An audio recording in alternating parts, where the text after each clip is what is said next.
On this episode, we head to the bottom of the world rankings as our CONCACAF Laser Focus locks in on Anguilla, and we'll be joined by our first guest, Jon Arnold, to discuss the Anguillans and more. This is the world of CONCACAF.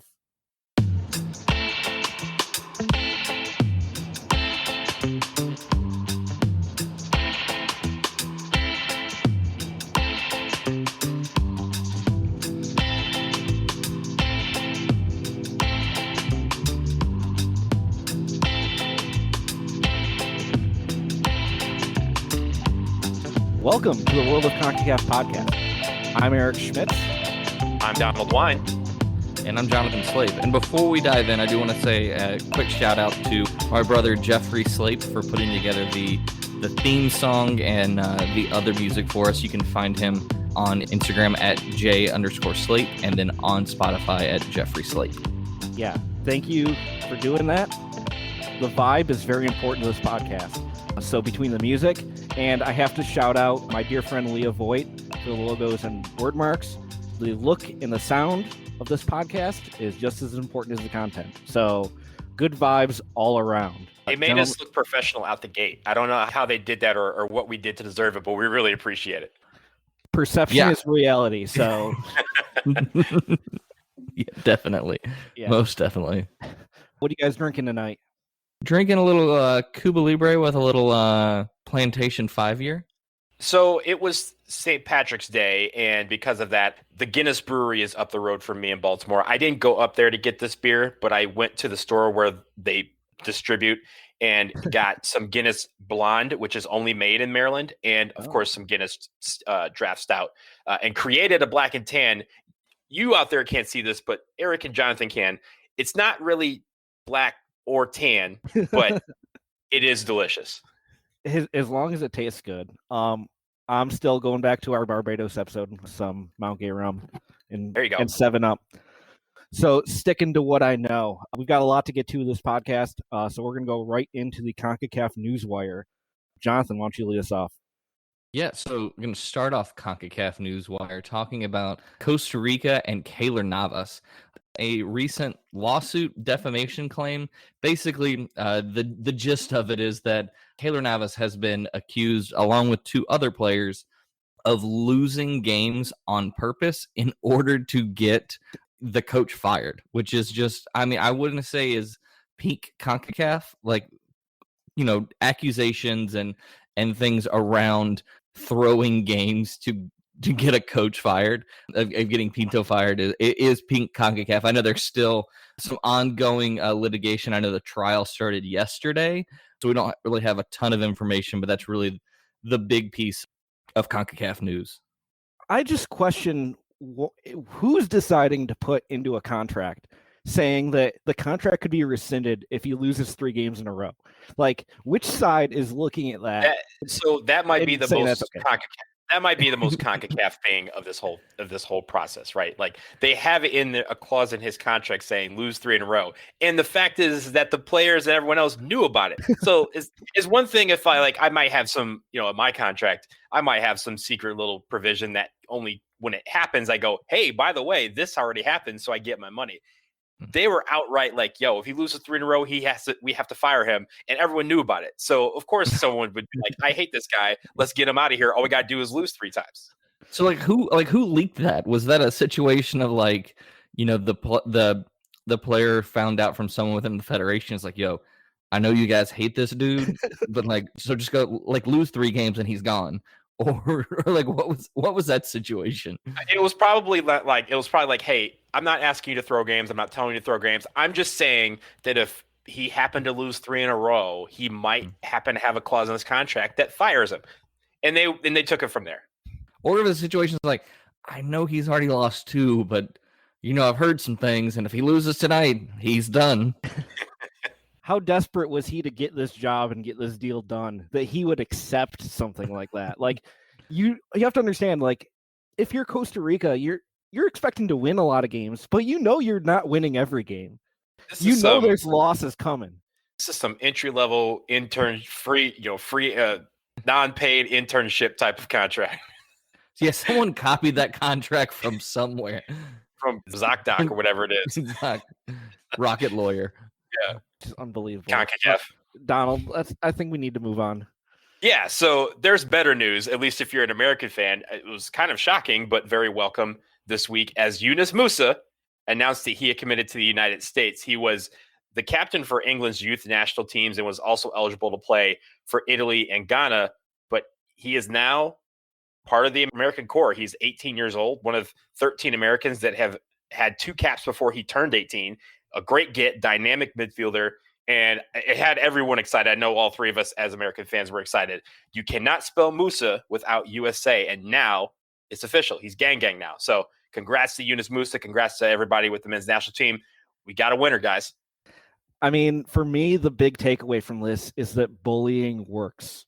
he said it. He said it. He said the American fans were great, and that's what happened. Like, this is a quote. After the last camp, a lot of people already thought of me as a USA player. Even on FIFA, they changed my flag to USA. The US supporters have been really warm and made me feel wanted and appreciated. They gave me huge support even when I'm with my club. I love seeing all their comments on Instagram, especially all the flags. So if there are dual nationals out there, please let us know that you are open to be swayed by engagement on your Instagram, because we can make that happen. Whatever emojis you need. If you need a power emoji, if you need the bang emoji, whatever it is, like just let us know.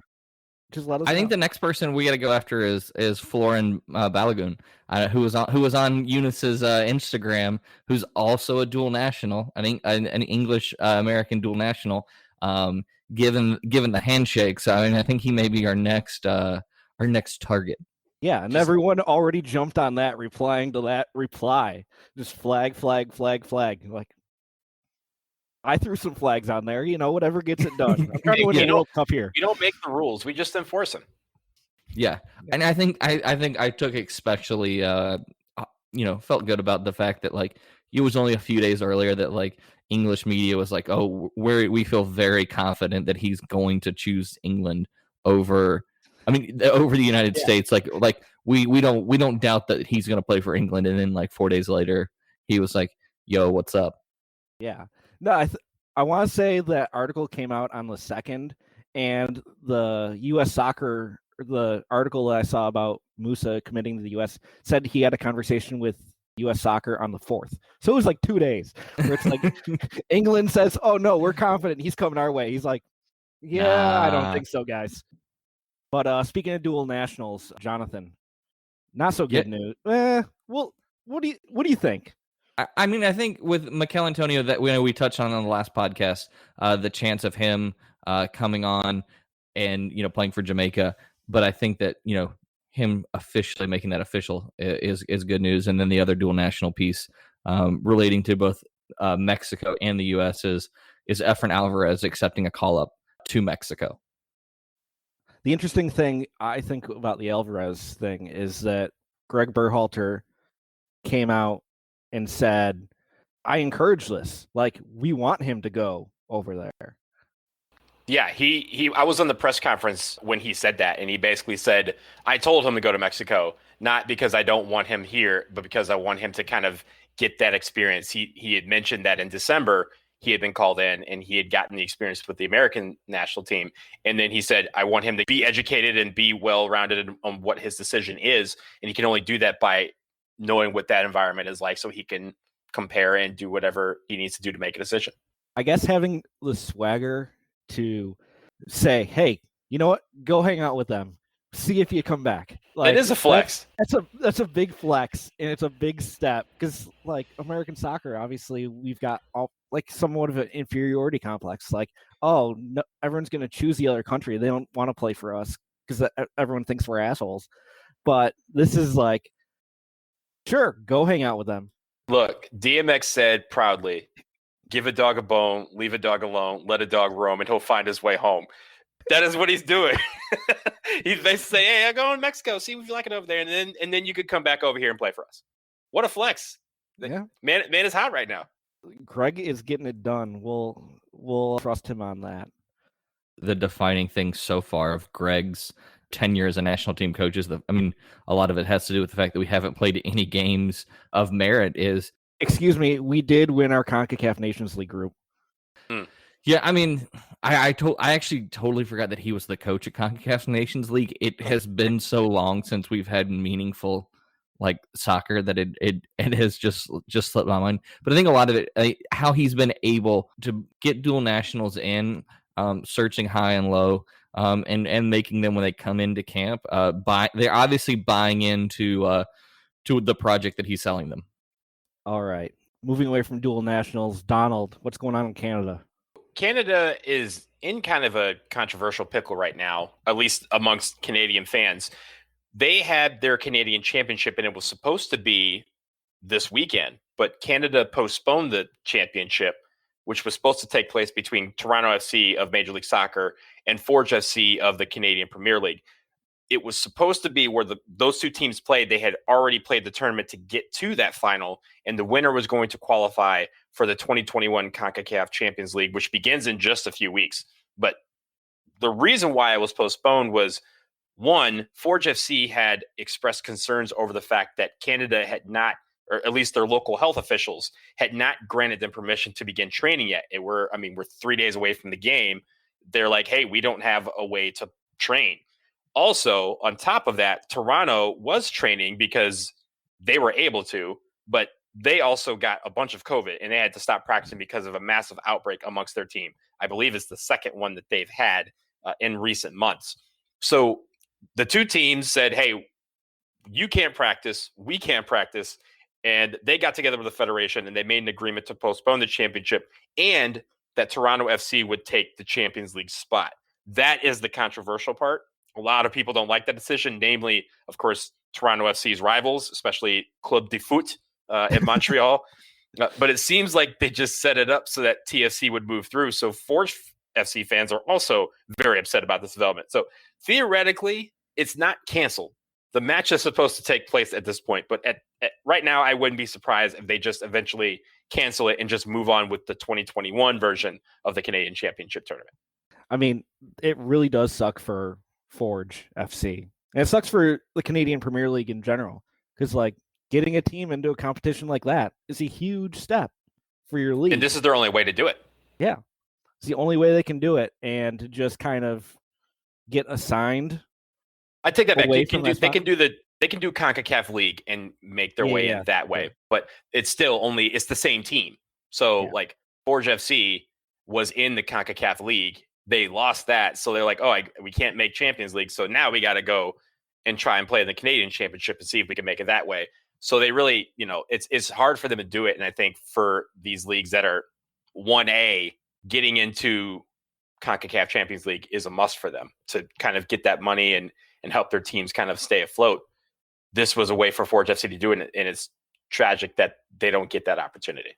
Yeah, I mean, we know that with the expansion of Champions League coming, they'll have a chance to get in because the Canadian Premier League will have some spots. But I mean, that's a few years down the road, and I know that. I mean, this was a great chance for them to make it in and potentially make some waves in the Champions League. Yeah, like even if they don't win any of those games, like that's huge for their brand to say, "Hey, we are the premier team in this league." Because I mean, the Canadian Premier League's trying to attract talent from all over the world as well. Like they're trying to build it up. So yeah, tough draw for them. It's the way it goes sometimes. Jonathan, what do we got about Panama? All right, so World Cup qualifying is coming up very soon. In the next week or so. But the big news is that Panama is moving their home match against Barbados for World Cup qualifying. There have been some issues due to their stadium, and so they're moving it to the Dominican Republic when they play Barbados, and so they'll actually be able to have fans as well. So 25% capacity. I don't know if you guys have looked into the ability for us to get into Dominican Republic on a week's notice, but I don't think we can get in. We can. So I would just say Dominican Republic, we can be neutral observers. We're very good at that. We can also be impartial or partial observers. We're very good at that as well. We are for hire if you need us cheering for one team or another. Yeah, Panama and Barbados, if you are listening, we can be impartial observers as well. We could just have shirts that say "Go Team," and we could just change the color of the shirt depending on the team. Exactly. I'm off next week too, so. Well, I mean, there are so many, and we'll get to this more later on in the episode. There's so many neutral site games happening in this window. Like, if you can get to Florida, or you can get to one of these other countries that's hosting a bunch of games, you can go see a lot of soccer. Like, for some reason, all these teams are playing neutral site games in Florida, and you could go to a game a day if you could drive around Florida, whether it's IMG Academy or in Orlando or Miami. Like, you can get there, go enjoy. But yeah, apparently they're expecting at least 500 Panama fans to be able to get to that game. And when we're talking about a lot of closed door matches, that is, I feel like that almost is somewhat of an advantage. Like, you've seen it in North American pro sports where with these empty stadiums, once the teams that can have fans can have a few fans, it's like a massive difference. Like, the gap between 2,000 fans and 50,000 fans is not nearly as wide as 0 fans to 2,000 fans. Like, we saw for the brief moment, like in England, when fans were allowed in, there was 2,500 fans in there, and that made a huge difference in an atmosphere. And we saw those teams do well. So I mean, 500 Panamanians in Dominican Republic could make a huge difference between that and having no fans. Interesting note, though, I've asked a couple of the U23 United States players about this because CONCACAF Olympic qualifying is going to have 20% or 25% of capacity for those games. And I asked them about having that energy in the stands, what it does to them on the field. In college basketball, all year I've been interviewing players who've said, we really miss the fans because that energy fuels us and gives us that motivation and that extra boost.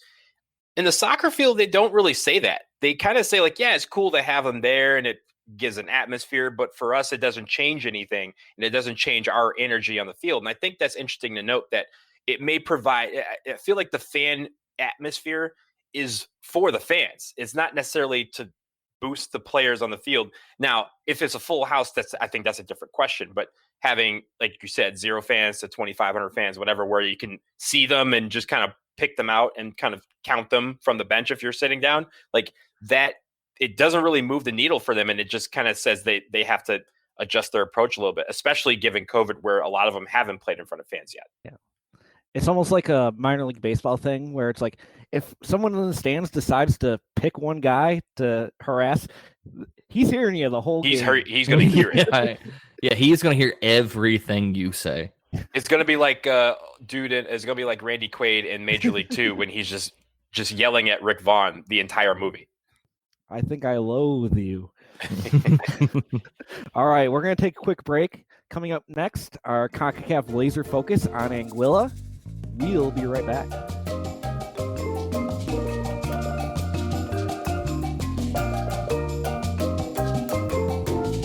Yank Threads is an American soccer company and your go-to source for soccer jersey customization. Whether it's your favorite club team or national team, Yank Threads will customize your jersey with official name sets, patches, and embellishments. Yank Threads has the professional-grade equipment, and they pay attention to detail to complete your jersey with a professional look. Soccer fans care about their kits, so go to the company made by soccer fans. For more information, go to yankthreads.com or follow them on social media at yankthreads. Yank Threads, made for fans, made by fans. All right, today's CONCACAF Laser Focus is the nation of Anguilla. Jonathan, tell us about Anguilla.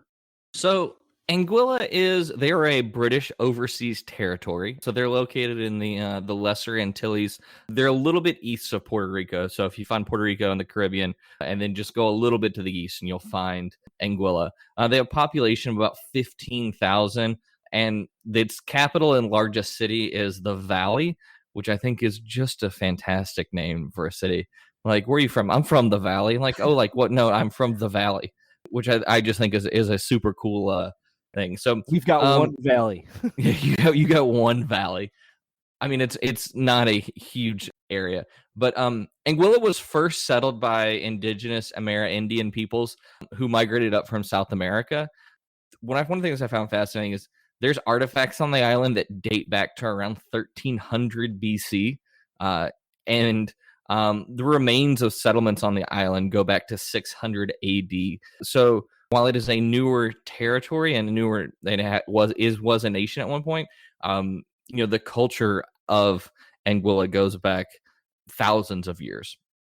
It was first colonized by the English from St. Kitts in the 1650s, but most recently in the 1950s and 1960s, they were attached to St. Kitts and Nevis. There was an uprising in 67.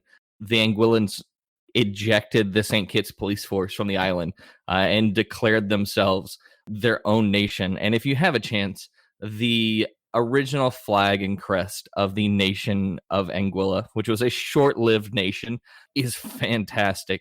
The shield is still on the flag to this date, but it is just the crest with dolphins in a circle. It is fantastic. It came back into underneath the British overseas territory in 1971 after a referendum, and there was a little bit of uprising, but it officially was back with the Anguillan Act of July 1971. A little bit just about the island itself. It's a flat, low-lying island, so there's really only one valley, hence the name of the city. But there's a few islands around, like small little cays and stuff that are also a part of Anguilla. From a culture and with it being an English territory, cricket, rugby union, those are still sports that are big. Soccer is kind of been like the third sport. And then from like a cuisine aspect, of course, with any of these nations, these islands, seafood is king. The official national food is pigeon peas and rice. There's only a little bit of beef. Goat is probably the biggest other meat other than any kind of seafood that they eat. And then one of the things I thought was interesting is Anguilla is one of the few countries that does not allow, not few, it's one of the islands that does not allow any kind of cruise ships. So when you go to Anguilla, they don't allow cruise ships. They don't allow tall, skyscrapers. So it's a very, serene and natural gem. There's a lot of snorkeling around the coral reefs. It's just a beautiful, natural wonder on the island. Sounds lovely. Absolutely. And let's get into the soccer part of things. Jonathan was great to give us a bit of the history of the country, but we'll talk about the history of the soccer league. Mainly, there is one league there, the AFA Senior Male League. They do have a senior female league that is kind of starting to get started, but they haven't really done much with it yet. So we'll talk about the Senior Male League very quickly. It was created in 1997. Even with that was 24 years ago, so they don't have much history with their league. No Anguillan team has ever played in the CFU Club Championship or the CONCACAF League. So think about that. In 24 years, not a single team from this island has played in confederational play. There's only 10 teams in the league, and all but one play in the Valley, the lone town of Anguilla, and as Eric said, the capital. The league ended in 2020 with the playoffs between the top four teams, with Roaring Lions winning it all. That was the first year that they had done a playoff. Before that, it was just a single table. The Roaring Lions are the team that not only are defending champions, they also have the most titles with 8. They're also the lone team that doesn't play out of the Valley. Their home ground is in an area of the country called Stony Ground.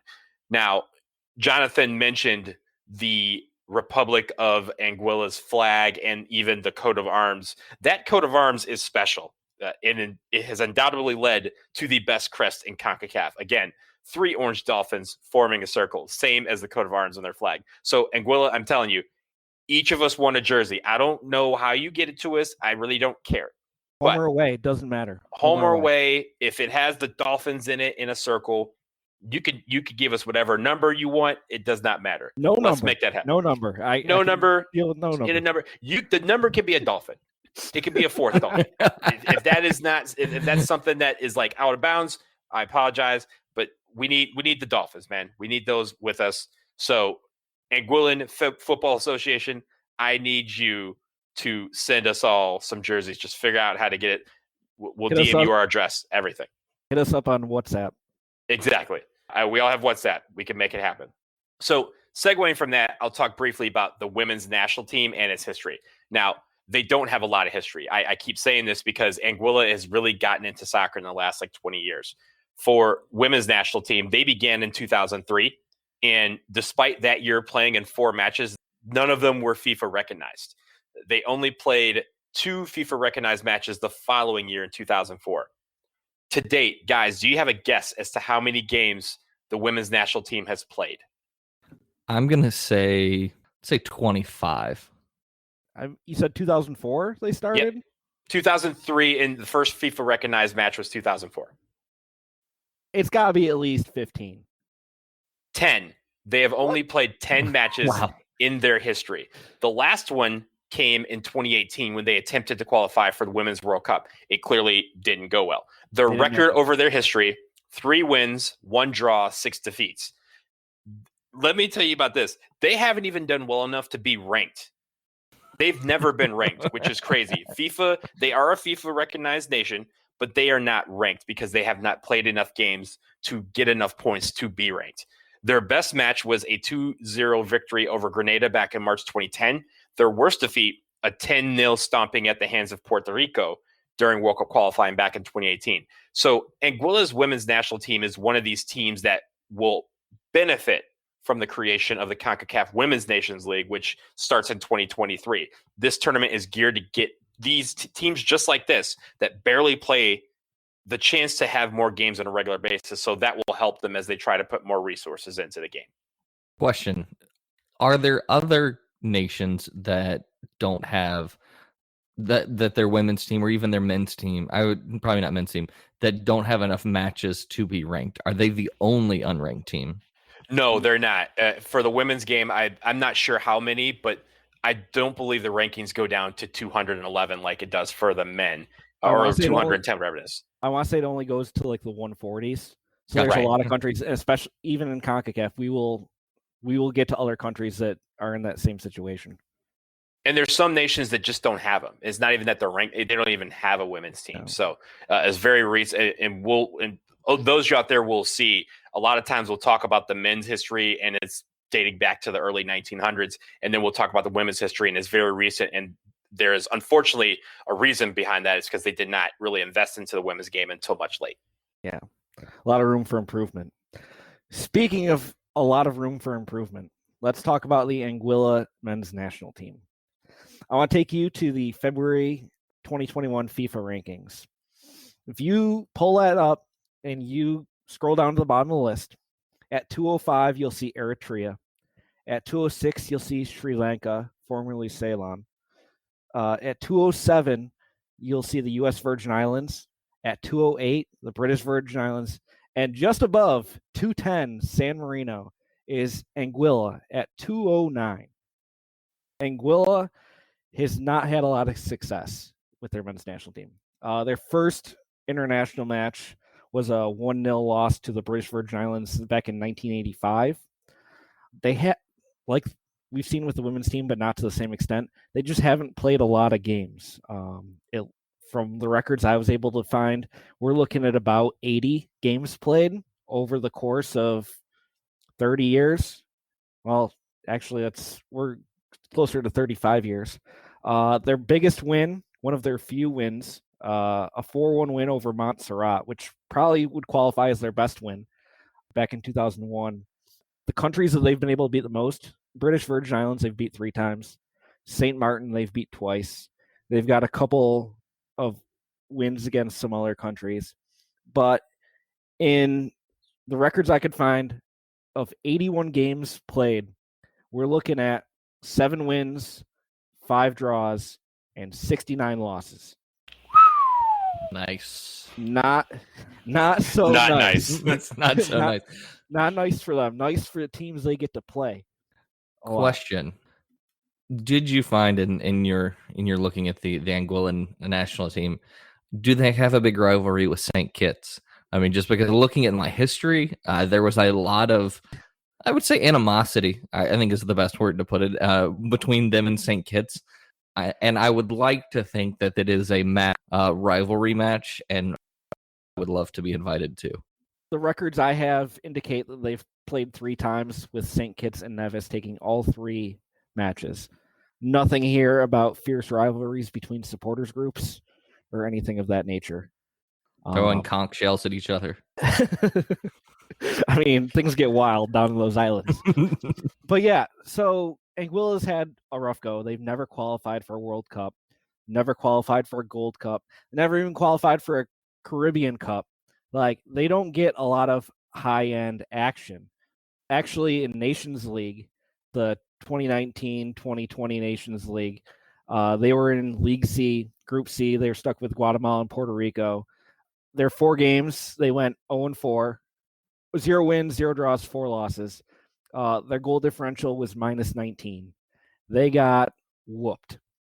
Actually, in between some of those games, in November 2019, they had a friendly before their last CONCACAF Nations League game. They had a friendly against Trinidad and Tobago that they played in Trinidad. Trinidad beat them 15-0 before they had their last game.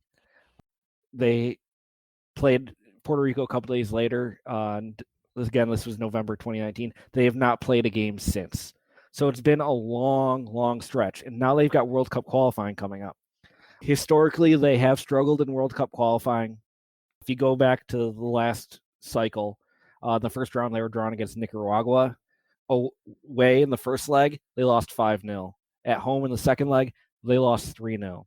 The last time Anguilla scored a goal in World Cup qualifying was March of 2000 in the 2002 cycle against Bahamas. Since then, 7 losses and a scoreless draw to the Dominican Republic in 2006. They are in a dry spell. And now, looking ahead, they've got World Cup qualifying starting later this month. They've got a game technically home against the Dominican Republic that's going to be played in Miami. And then they face Barbados on the road in the Dominican Republic. So they play the Dominican Republic in Miami, and then they play Barbados in the Dominican Republic. CONCACAF in 2021. It's a beautiful thing. The hope for Anguilla is that they've spent a lot of time rebuilding their program. They recently hired Stern John, the former Trinidad and Tobago international. He is their new coach, and they've been building up their program, kind of trying to do it organically. They haven't been able to pull dual nationals very well, but Anguilla is super interesting. And one of the best pieces I've found on it recently was an article by Jon Arnold in his Getting CONCACAF newsletter back in December about the Anguilla program.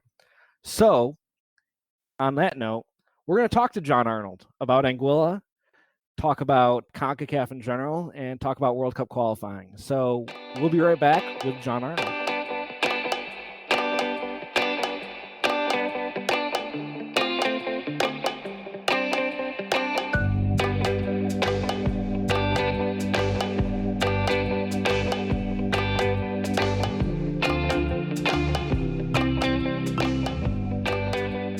All right, we're back. It's time for the debut of a new segment called Let's Get a Bucket, where we get a figurative bucket of beers and chat CONCACAF with a special guest. Donald, who's our guest today? So this week, our first ever interview on the World of CONCACAF podcast is Jon Arnold. Jon is a freelance writer, and he covers mostly soccer in the Americas. He writes for The Striker Texas, which is focusing on Texas soccer. And he has his own CONCACAF newsletter, which he calls Getting CONCACAF, which is perfect. It's a perfect name for a perfect newsletter. It covers a lot about CONCACAF and all its teams. And as Eric said, he had done an article a few weeks ago or a couple months ago about Anguilla. So we were like, let's get Jon on. So we got Jon on, and we sit down with him to talk about everything CONCACAF, why it's so awesome. We talk about Anguilla and their chances in World Cup qualifying this month, and just their program and how they've gone from really couch to having some semblance of a program. And also we get into World Cup qualifying in general, kind of talking about which teams we need to look out for, which teams could surprise, and others that really need to get out blazing in these first couple of games. Finally, and I know you guys out there will like this, Jon Arnold is our contestant on Real Team or Fake Team, so we will also have that as well. But that is Jon Arnold. Here is our interview with him. We hope you enjoy.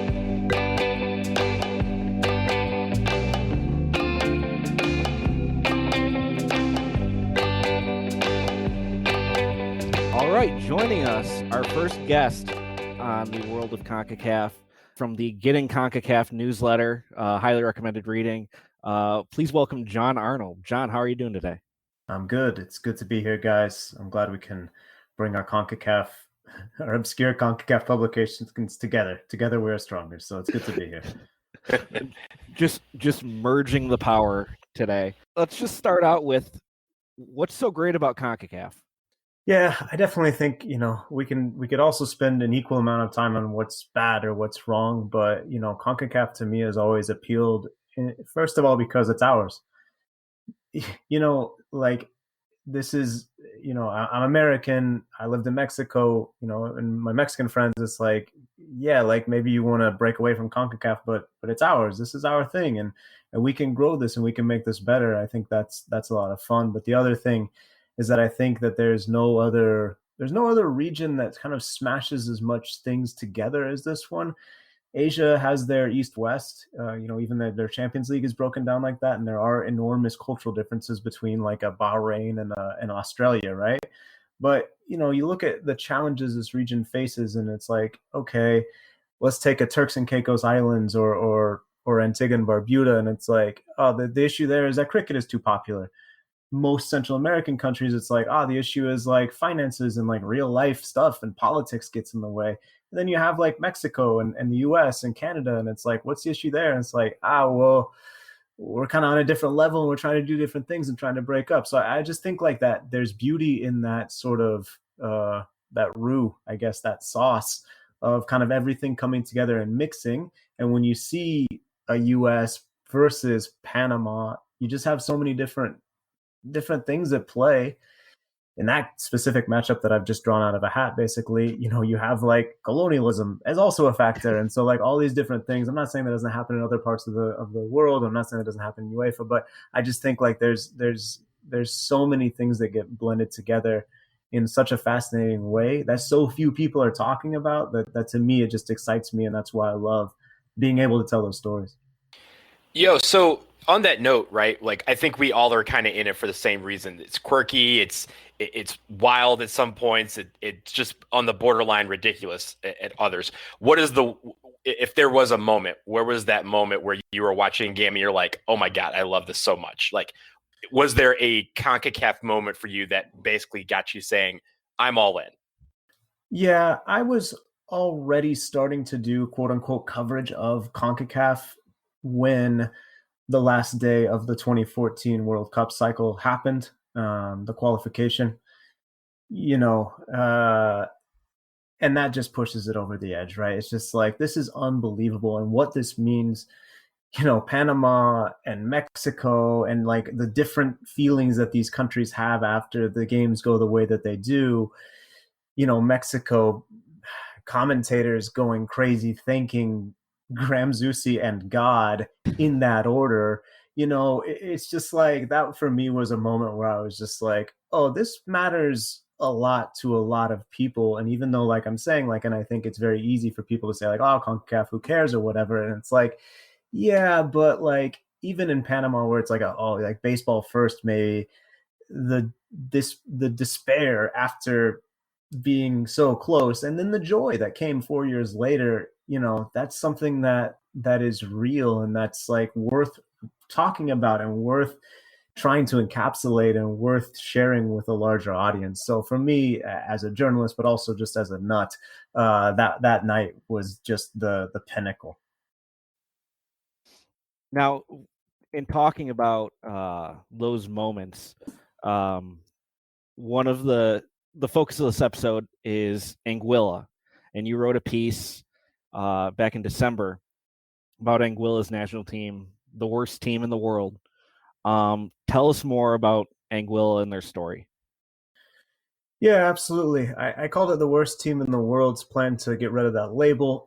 That's a little bit of false branding on my part. San Marino's technically lower, but only barely. So, I had to get that in there. I just think it's like such an interesting thing. And that's what I set out to know is like, what does it feel like to have, I guess it's one thing to be bad and another thing to have everyone in the world looking at you being bad, right? And have that number next to your name where it's like, yeah, you're the worst every single time. And it's like, there's still guys who want to play for the national team. And like, there's still guys who have dreams of, in this case, like scoring goals in World Cup qualification, maybe getting a draw or getting a win at one point, right? But that's the level, right? Whereas like, a lot of other countries have different goals. Anguilla's goal is like, can we score?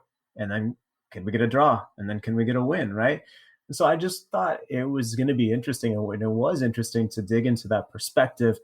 Speaking to Jermaine Hughes, the player, this is a guy who, and it's like personally affected him because he went to other countries, and it's like, you talk about sometimes like Jamaica has trouble sometimes getting work permits. Players have trouble getting work permits, or even the US, right? In the UK, getting work permits because of the FIFA rankings.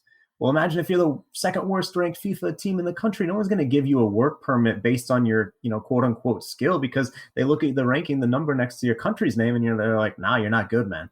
And so he wasn't able to sort of have this career internationally that maybe if he was born in a country 100 spots up the FIFA rankings that he would have been able to have, right? So those kind of personal stories, we don't think about a lot, and we don't get the chance to tell. And so it was a pleasure for me to be able to kind of dig into it. You do have, first of all, they did an amazing job against COVID-19. Their league was back rolling almost immediately because they had 3 cases. They don't have an ICU on the island, so they can't let COVID run loose, but they had 3 cases. Everyone quickly recovered. And then they were like, well, we don't have COVID on this island. We can just keep kind of living life as we like.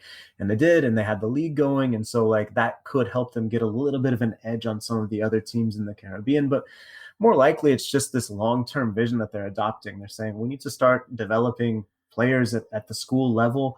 There's one school, so they're divided into almost like Harry Potter houses. It's kind of how they made it sound. Maybe I'm misreading that, but that's what it sounded like.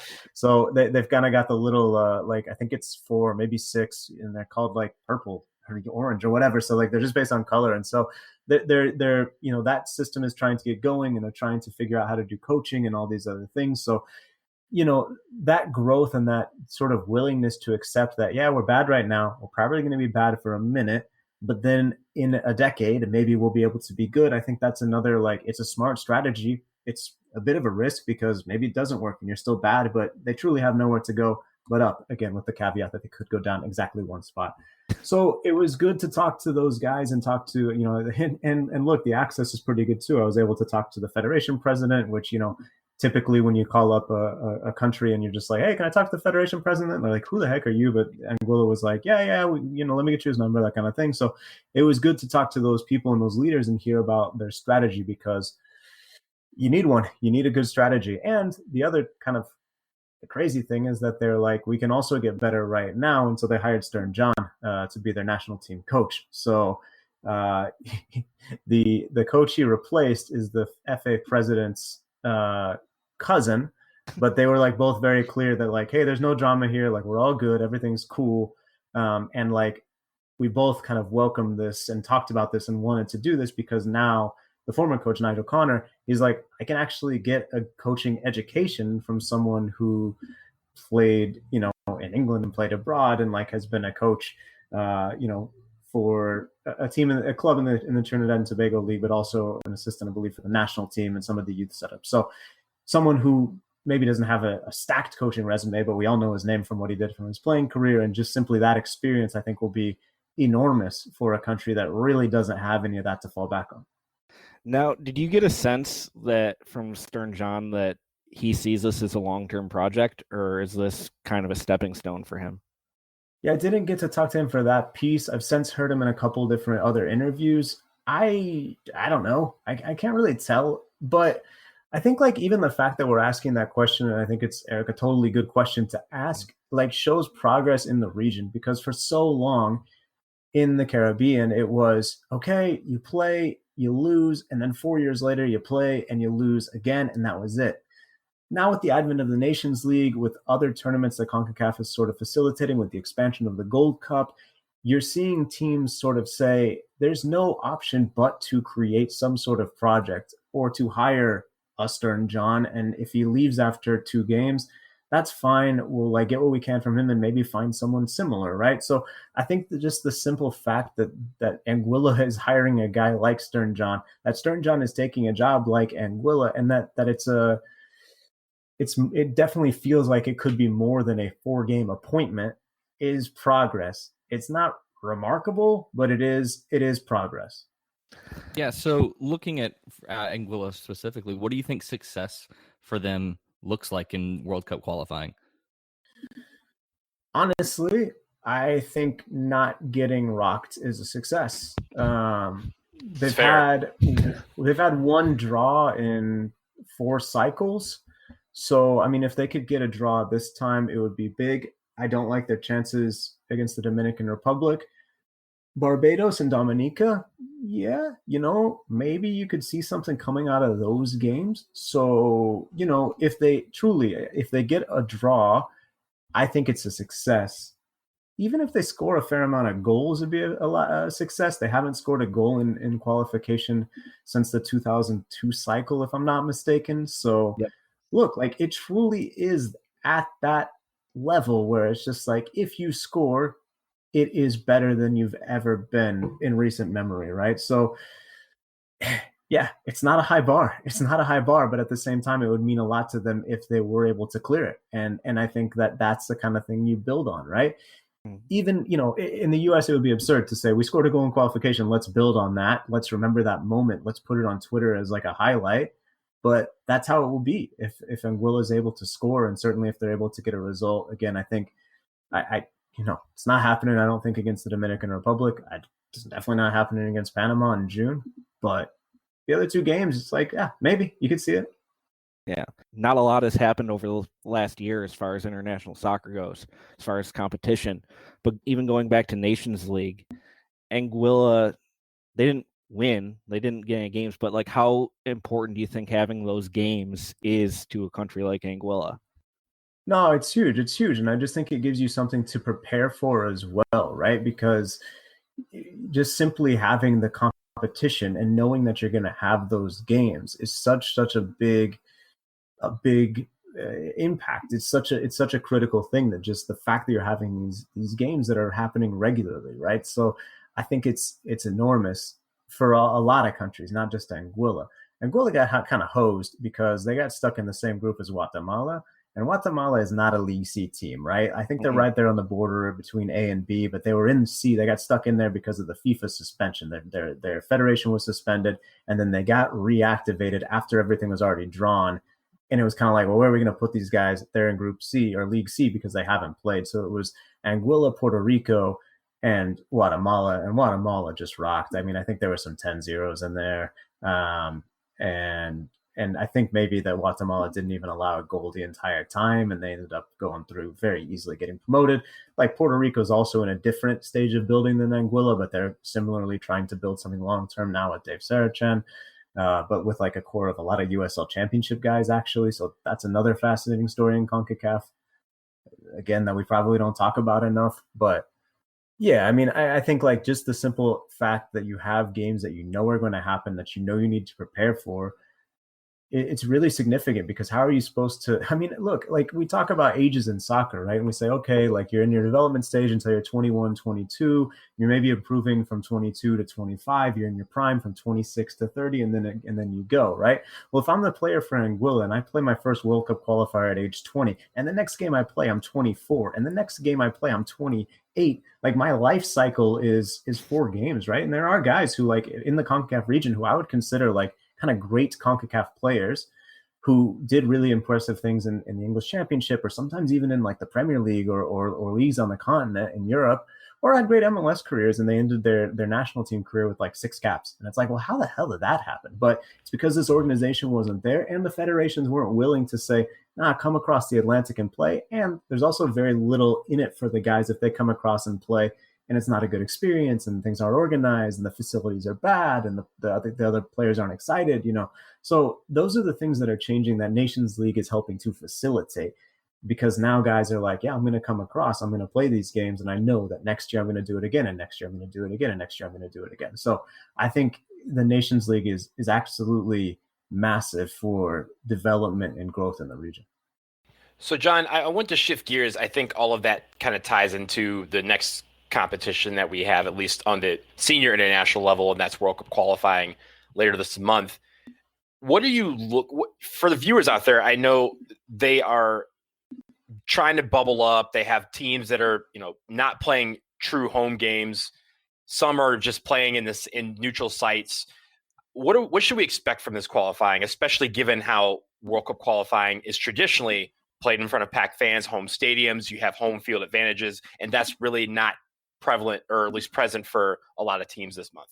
Yeah, I think it's a bit of a shame, but it's the reality, right? I think that we've kind of all had to accept kind of the best we can do. And it does seem to me like CONCACAF and the member associations and FIFA, which is, CONCACAF will tell you, they're the ones that are organizing this, and the member associations are responsible for scheduling the games, figuring out where they're going to be played, et cetera, et cetera.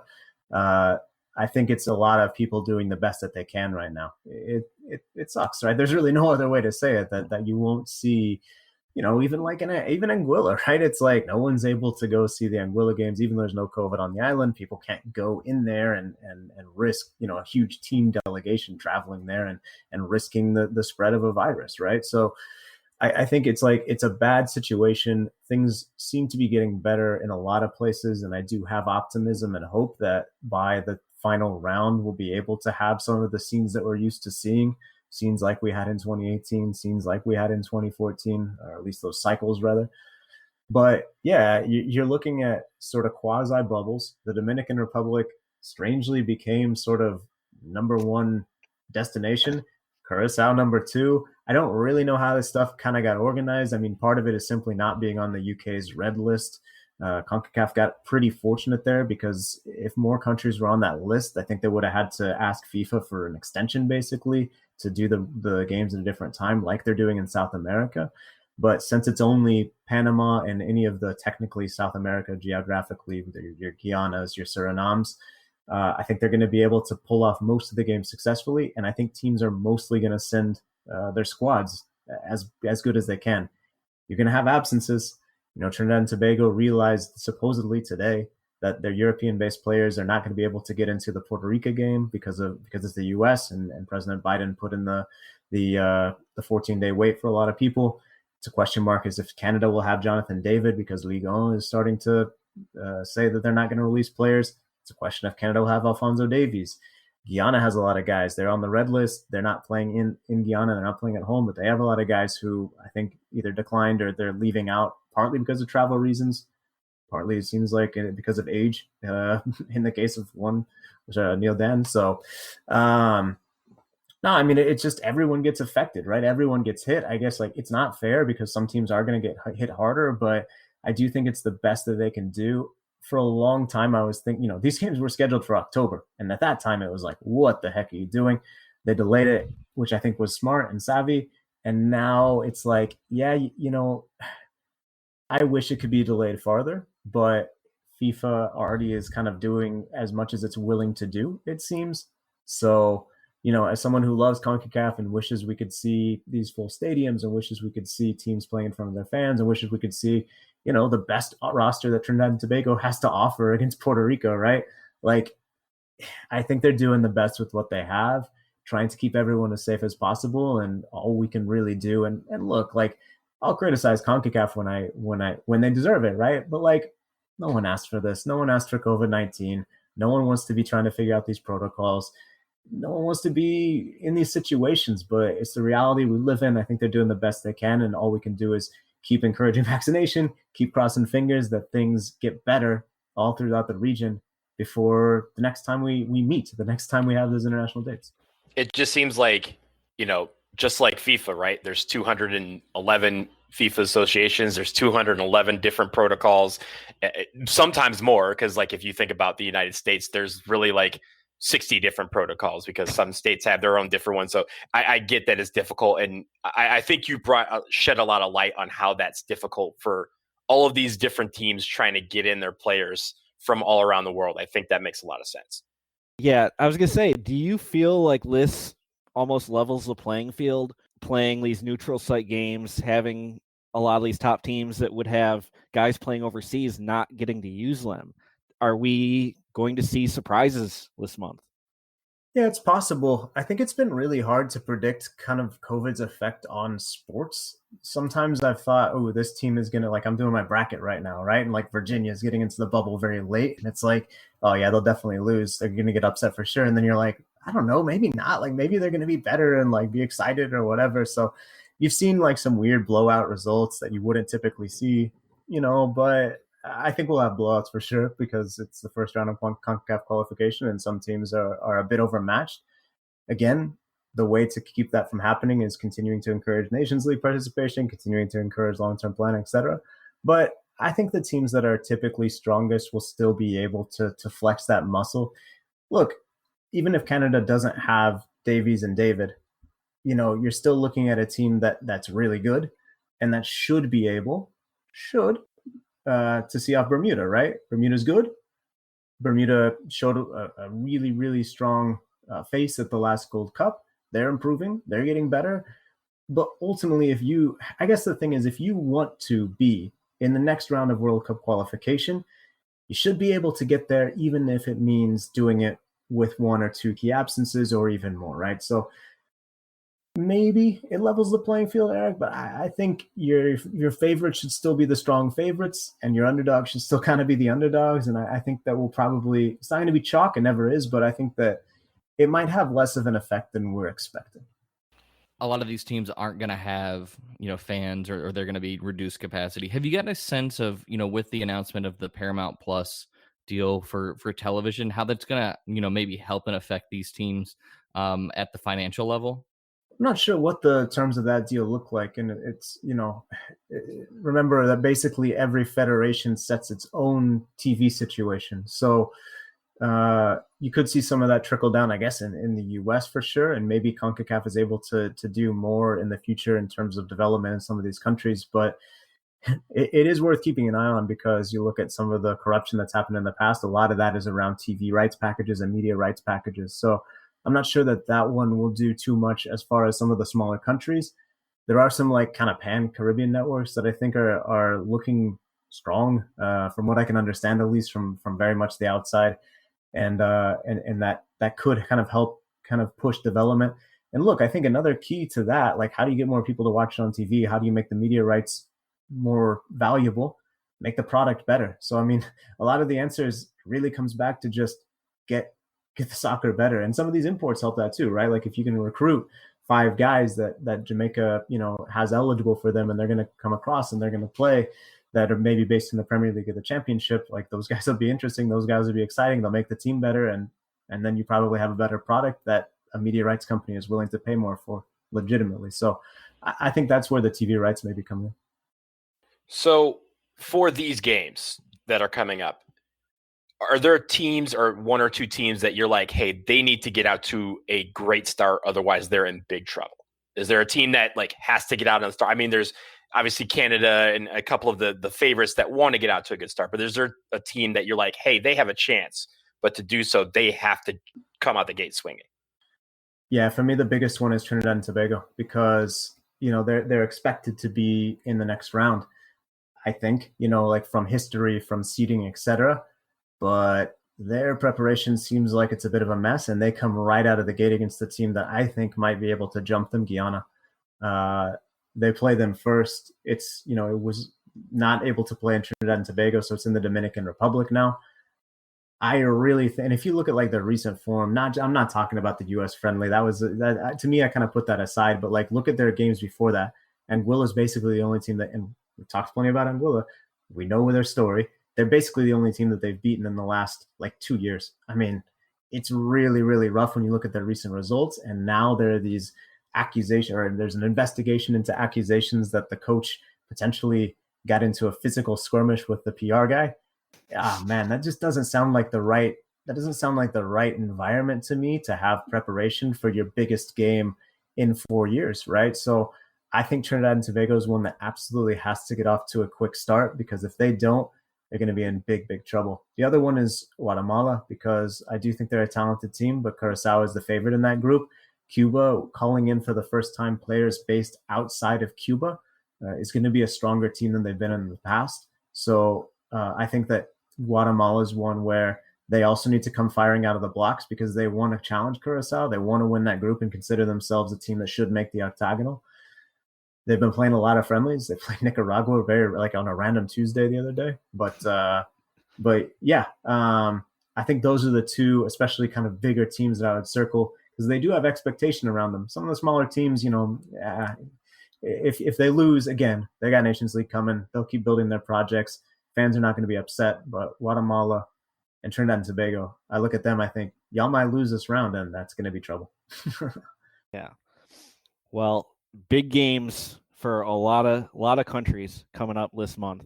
Jon, I want to say thank you for your time answering these questions, and was wondering if you might be interested in playing a little game with us. Yeah, big game for these CONCACAF countries, big game for me. Let's do it. All right, it is time for real team or fake team. It sounds as simple as the name.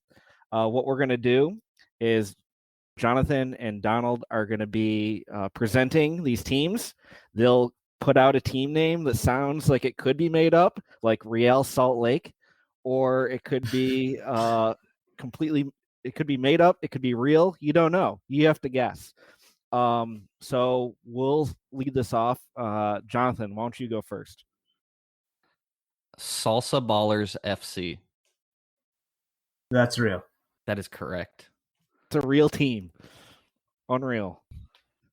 That is a real team. You guys remember the Pro Beach Hockey? Yes. The ESPN yes. show? They had a team called fan Salsa. Yeah. I don't think you can ever be a fan of the teams. Oh, you were the what's the Wing Warriors? Is that what it is? It's Web Warriors. Web Warriors. Web Warriors. It was my squad. Those lime green jerseys. It's cool because they had email. That's why they're cool. Yeah. Tony Szabo was just a star in that league.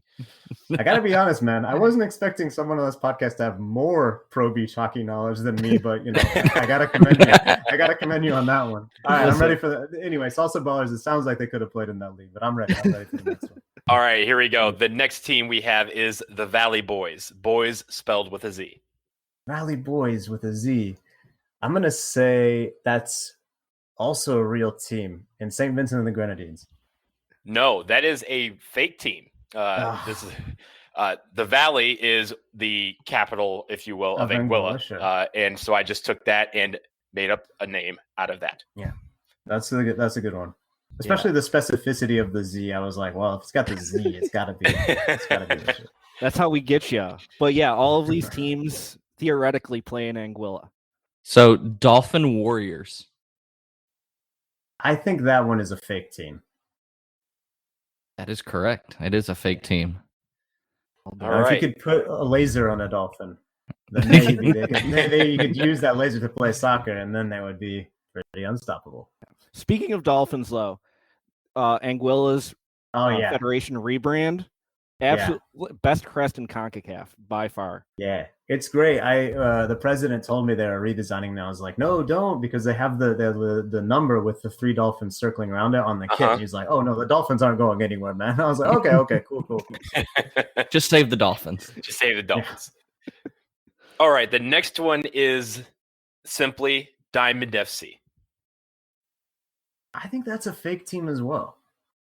That is a real team. Diamond finished 7th last year in the AFA Senior Male League. Oh, man. You never know. And the final one for me, Kicks United FC. I think that one's real. That is a real team. I believe they finished 8th last year. They have the second most teams. Yeah. Oh, yeah, for sure. They are the second. They have the second most titles in Anguillan Senior Male League history with 5. And the final team. All right, you've done pretty well so far. The final team is an acronym. It is YHLQ MDLG. Wait, YH?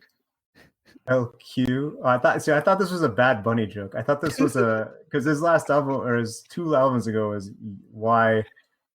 Yo hago que me la ganas. No, okay.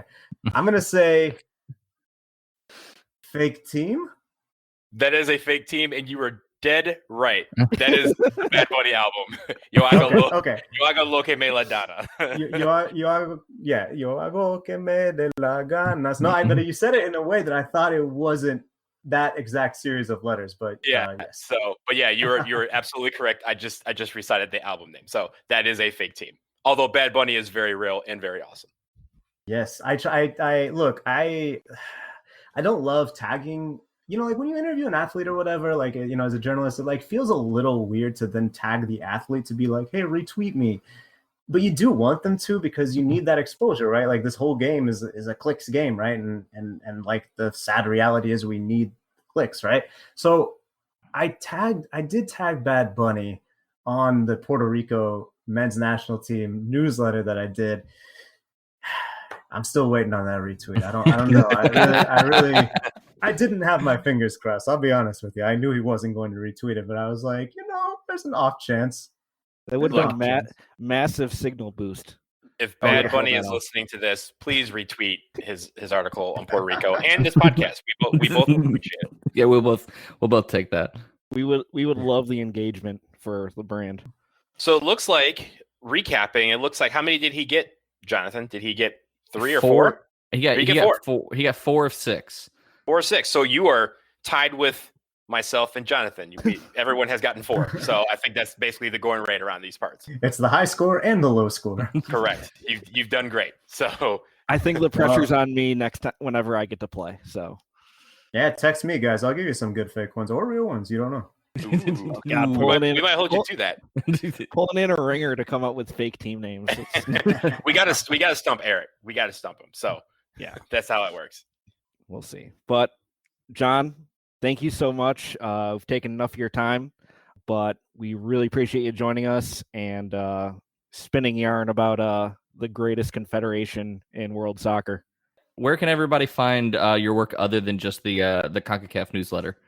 Yes, I have managed to be a freelance journalist who has the most complicated way of finding my stuff. Best way is Twitter. My tag is @Arnold, John. Spell out the word comma. John has no H. You can also, I think at this point, Google Jon Arnold soccer and some stuff will come up. But yeah, I mean, my work is in a lot of different places, especially my newsletter, Getting CONCACAF, the Striker Texas, which covers soccer in Texas, where I'm based and where I'm from. And great sites near you. No, I got a bunch of stuff coming out, so keep an eye out. Sounds great. We are looking forward to it. Appreciate it, guys. Thanks for having me. Much love in CONCACAF, and we'll talk soon.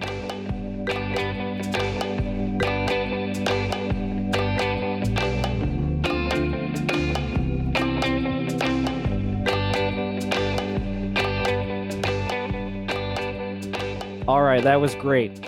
Thanks again to John for coming on. Now we're going to hit what's next in CONCACAF. And what's next is possibly the most important thing we got going on. We got World Cup qualifying coming up. Starts later this month. The first stage of qualifying for the 2022 FIFA World Cup in Qatar. We're going to go group by group and kind of lay out what's going on. So let's start with Group A. Features El Salvador, Antigua and Barbuda, Grenada, Montserrat, and the U.S. Virgin Islands. Donald, what are you looking for out of Group A? So I'm giving you 3 teams. The team I'm rooting for, the team I think is going to come out of this group, and the team that I'm interested to watch. So the team I'm rooting for, Antigua and Barbuda. Love that country, one of my favorite islands, and I want to go back. Very simply why I'm rooting for them. The team I think is going through, though, is El Salvador. We talked about them before, but I think El Salvador is the strongest team out of this group. They're the seeded team as well.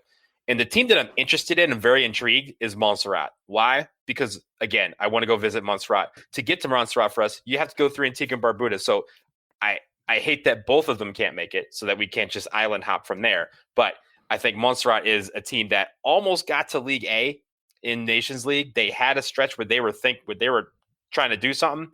And so I want to see if they can maybe pull off an upset or two in this group. Yeah, I mean, I think I'm rooting for Montserrat just because I saw the jerseys and I'm all about the Emerald Boys. So I think that and visiting Montserrat, I agree that I think El Salvador is going to be the team that comes out of here. But I think Montserrat is the team that I'm pulling for. Yeah, I think it's fairly obvious. El Salvador's much higher ranked than any of these teams. El Salvador's got a track record. You would expect them to get business done in this group. But as far as what I want to see, Montserrat, please come through. Like, we need you to get through. I want to go watch a soccer game on a volcano. You know, that's all I really want in life is just soccer games and volcanoes. But I mean, this is a very interesting group of minnows. And the other team that really interests me is Grenada. And why Grenada? Because of this. Grenada, are you ready? Football is back with the first round of the FIFA World Cup qualifiers. Grenada versus the U.S. Virgin Islands at the Kirani James Athletic Stadium. Your Spice Boys are back in action. Tuesday, 30th March. Game time, 7 p.m. sharp. With no fans in the stands. No fans? Well, we're making our own party. We're broadcasting live on Flow Grenada, channels 1000 and 1001. And I'll be streaming that on my big screen TV, cooking up Pato Island. Call Flow today to add your channel for only $20. Well, it's mass with me and my family. That's right. Support your 3-time Gold Cup qualifier, Team Grenada. For more info, call or WhatsApp 473-353-2090 or 440-9903. Sponsored by Glenelg Spring Water, Flow, and the Grenada Cooperative Bank.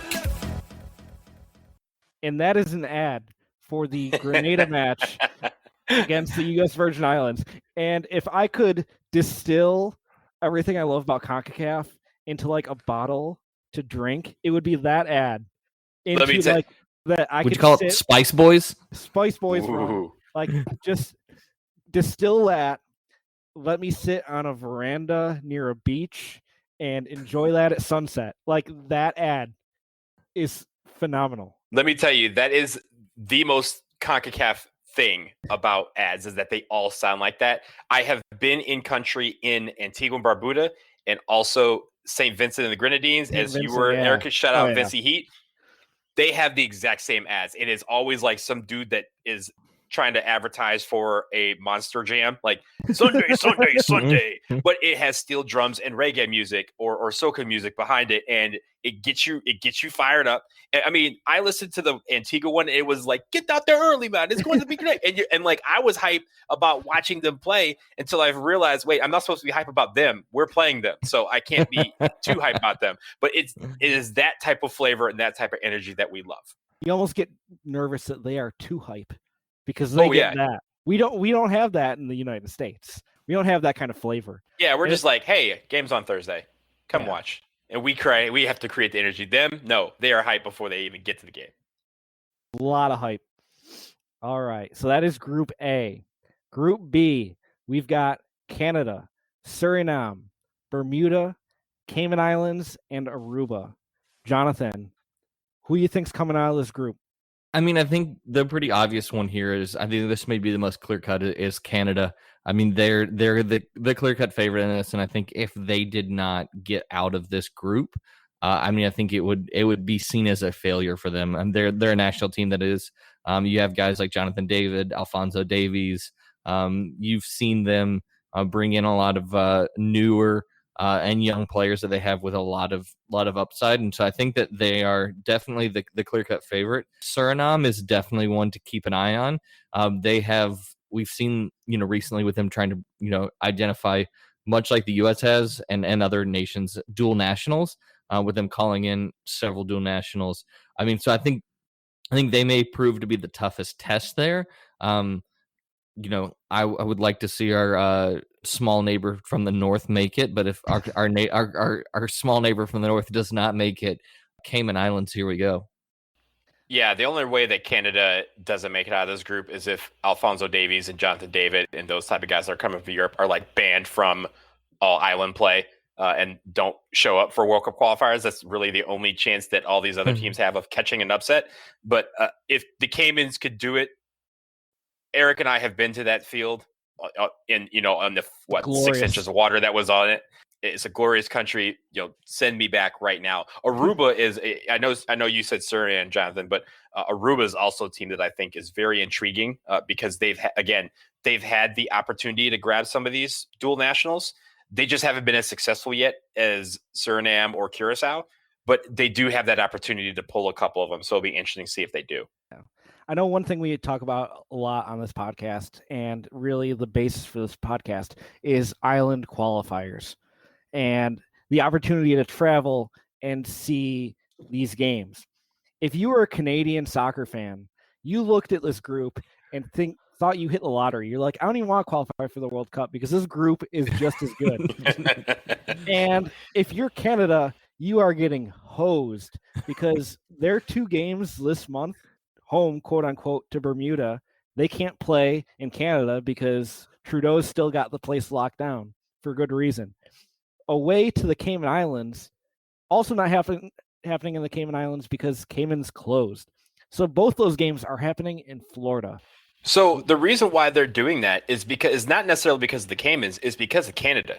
Canada has banned all travel to and from what they call winter destinations, which is the entire Caribbean. So the entire group basically, and they're basically hoping they could get El Salvador or something like that. They're hoping to get Central America teams because any team that is considered a Caribbean team, they could not travel to, and those teams could not travel to Canada. Thus, they have met in the middle in Florida, which I guess is sort of in the middle, but not. I see some irony in them banning all travel to winter destinations, and then they're going to DeSantis's COVID party in Orlando. That was a choice. I don't know if it was the right one, but we'll see. It was a choice. We kind of referenced it earlier, but if you happen to live in Florida, on the 25th, you could see Canada play Bermuda in Orlando. On the 27th, you could see Aruba play Suriname in Bradenton. And on the 28th, you could see the Cayman Islands play Canada in Bradenton. It's all a the shame. Soccer. Yeah, all the soccer. It's a shame that we've got a global pandemic happening, I definitely kind of want Suriname to surprise some people with the dual nationals. I think that's a big thing. Also, Suriname, great travel destination. Canada, been there, whatever. As an American sports fan and a hockey fan, would not be upset to see Canada disappointed. But for our plucky neighbors to the north, maybe they'll get something done. All right, moving on to Group C. We've got Curacao, Guatemala, St. Vincent and the Grenadines, shout out Vincy Heat, Cuba, and the British Virgin Islands. Donald, we already know who you're rooting for. So who do you think is getting through this group? Who do I think is getting through? Yeah. I think it's Curacao, but shout out Vincy Heat. They're the squad. I hope they go all the way. I need more qualifiers there, but I think the intriguing matchup, the biggest matchup possibly of this first round, is going to be when Curacao faces Guatemala, because Guatemala, the only reason they were in League C is because their whole federation was suspended from FIFA for a year or two. So they had to go all the way down to League C. They weren't out of suspension before they drew those lines up. And they killed everybody by 6, 7, 8, sometimes 10 goals. They murdered everybody. And so their biggest test is going to be against Curacao. So whoever wins that game is going to be the team that wins this group. I think Curacao is the one that has it. They have Guus Hinnink as coach, and they've been going after a lot of dual nationals from the Netherlands. And really, half the team is basically guys that played at one point abroad. But Curacao has been really investing into their program by getting Goose and putting that focus on getting in some of these good players. If they can get over this hump, and they can get into the octagon, that will be just as fine with me too, because I love me some Blue Curacao. I do want to make a quick note before we get to you, Jonathan. Curacao plays Guatemala on the last match day, June 8th. So that could be for everything. That could be for the whole shebang to get through. Jonathan, what are you looking for in this group? I mean, I think looking at this group, this may be the most wide open. Yes, Curacao is the favorite, and Guatemala definitely is someone to keep an eye on. But I think that, we've seen Vincy Heat make it further in World Cup qualifying. John touched on when we talked to him earlier, Cuba calling in players from outside of Cuba for the first time ever. And so, I mean, what does that national team look like under that? So, I mean, we could see them perform much better. I think, British Virgin, BVI may be the whipping boys of this team, but I think you really have three teams that could realistically, and it wouldn't be a huge upset for them to get out. St. Vincent was kind of the Cinderella of the 2018 cycle, kind of getting further than people would have expected for a nation of that stature. They are close to my heart. I'm really hoping that they can make some magic. They've got tough game right off the bat. They're away to Curacao. If you can sneak a result there, maybe you can put yourself in a good position, because they follow that up with a home game, quote unquote, against British Virgin Islands that will also be played in Curacao. So they get to go to one place, almost kind of bubble up, and hopefully get some results before they head into June, where it's kind of do or die. British Virgin Islands, it was fun. Like I don't think you're getting anything out of this group. But yeah, it's Guatemala, Curacao, and praying for St. Vincent. Moving on to Group D, we've got Panama, the Dominican Republic, Barbados from our first episode, Dominica, and our guests of honor, Anguilla. Donald, what are you looking for in Group D? So I think the team that's going to get out of there is Panama. I'm rooting for Barbados because I'd love to go back. Again, great country. Shout out the first episode where we talked about the place we went to get the bacon with a side of shrimp. But I think the most intriguing team, the team that's supposed to get out of this group is Panama. The team that's most intriguing is also Panama, because what Panama team is going to show up? They had a year where, they had a group that was really good, and those guys have started to kind of dwindle. They're starting to kind of retool their national team program and their player pool. Are those guys ready for prime time? This is the first test, because they really haven't had many tests over the last year or so due to COVID. So we're going to get to see them really in earnest for the first time this month. They need to get out of the gate swinging, because they need all the confidence that they can get. If they leave March with a loss and they're in, second or third place in the group, that's going to be big time trouble, in my opinion, for them.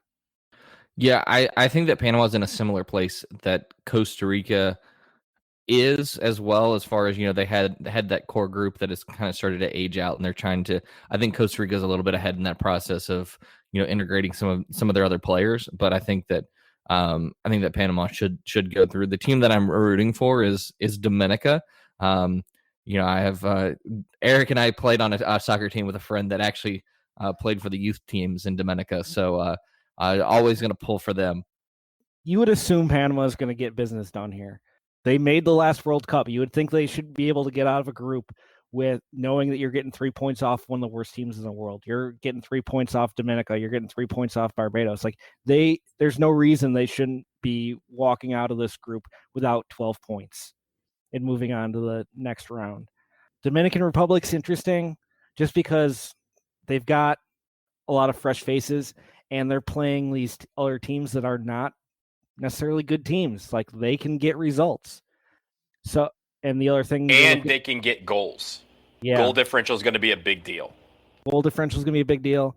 And the one other thing I'm looking for is Anguilla. Do they score a goal? Like, it'd be a huge milestone for them to get a result out of this, much less score a goal.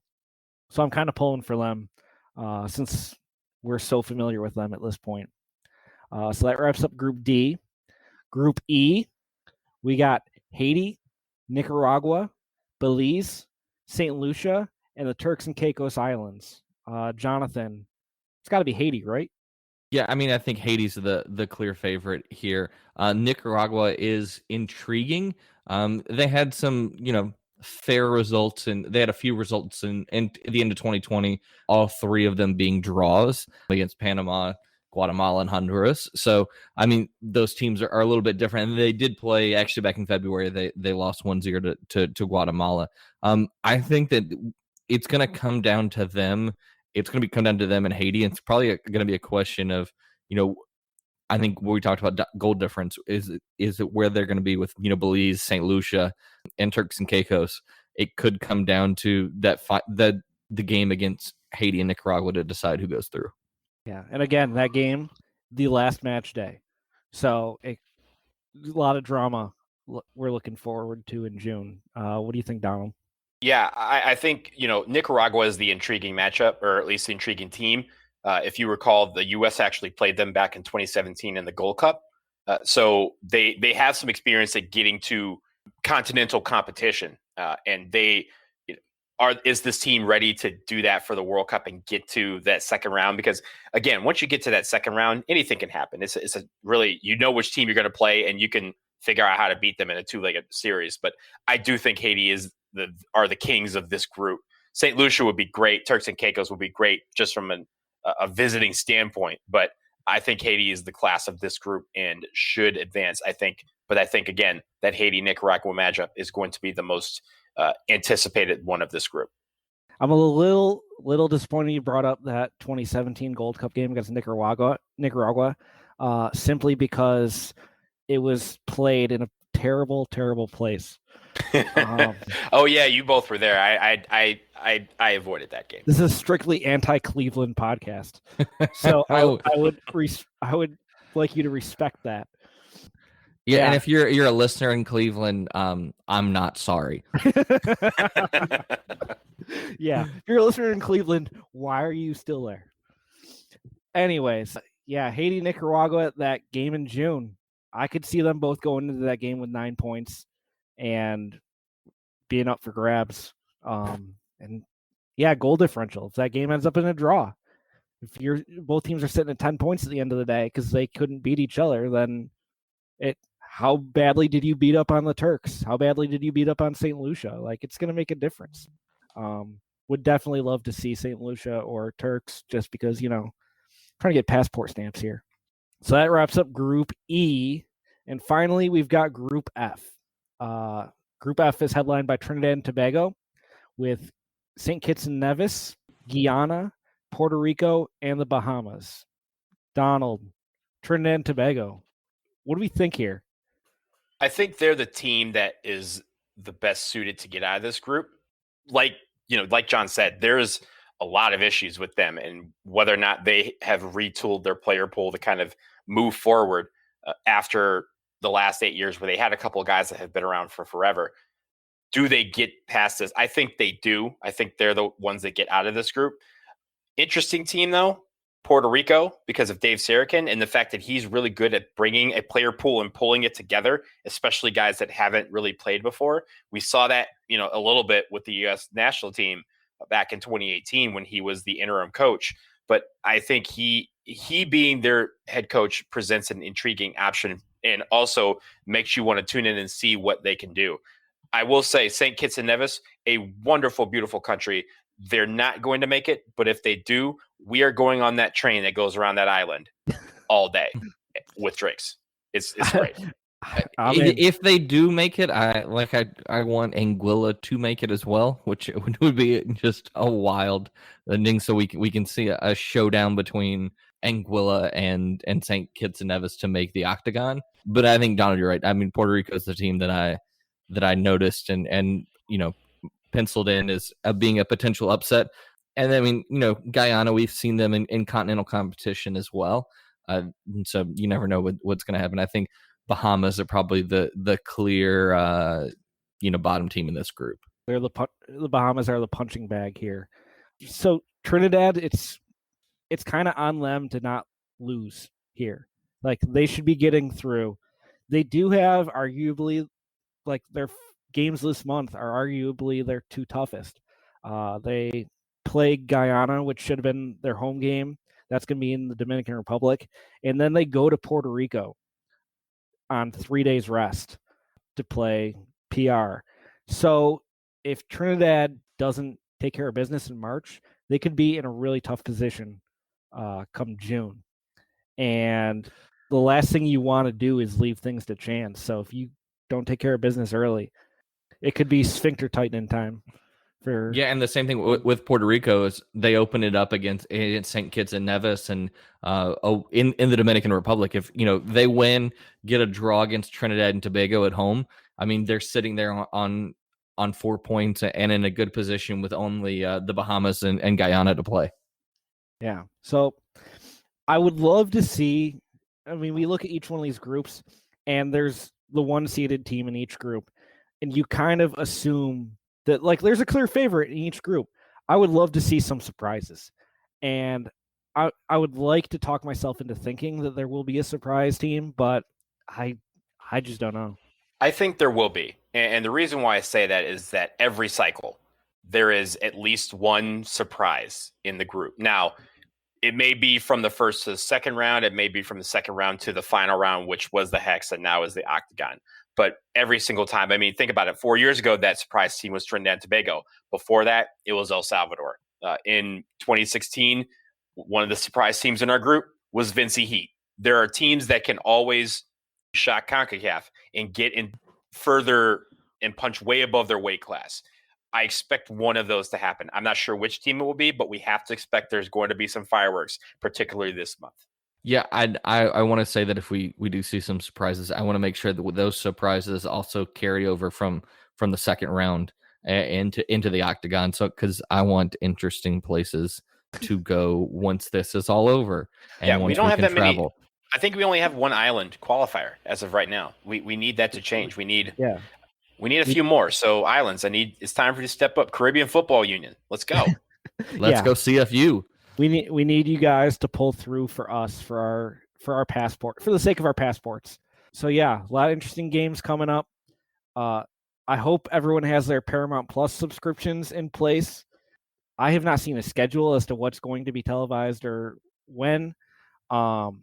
But these might be the most accessible World Cup qualifiers that we've seen to date. And that's something really, really exciting. Looking forward to games kicking off later this month. That about wraps us up, so we will hit stoppage time. Donald, Jonathan, you want to tell us about your other projects? Yeah, I mean, you know, with MLS starting to get started, so you can find me at JSlapeSSP on Twitter, or at Broadway Sports Media / Speedway Soccer. You can find me at those, and you know, talking MLS and also talking, you know, some CONCACAF stuff as well. For me, at BlazinDW, BLAZINDW. I run the Stars and Stripes FC podcast. Usually comes out at the end of each week. There is a lot going on in the world of U.S. soccer, namely Olympic qualifying, which starts on the 18th of March. And then they have two friendlies. The men's national team does against Jamaica and then against Northern Ireland. So for all that coverage, hit starsandstripesfc.com. Follow me on Twitter. See all the action. Again, make sure you follow us on Twitter. The World of CONCACAF podcast can be found at PodCACAF on Twitter, Facebook, Instagram. If you have any questions or feedback, feel free to email us at podcacaf@gmail.com. Make sure you subscribe, rate, review, follow, what have you. Support our podcast because we love doing this, and it's been a good time so far. Want to thank Yang Threads for the support. Want to thank Jon Arnold for being the first guest. Fantastic interview. Really loved having him on. And we will be back after World Cup qualifying to talk more CONCACAF. Thanks for tuning in. We'll see you later.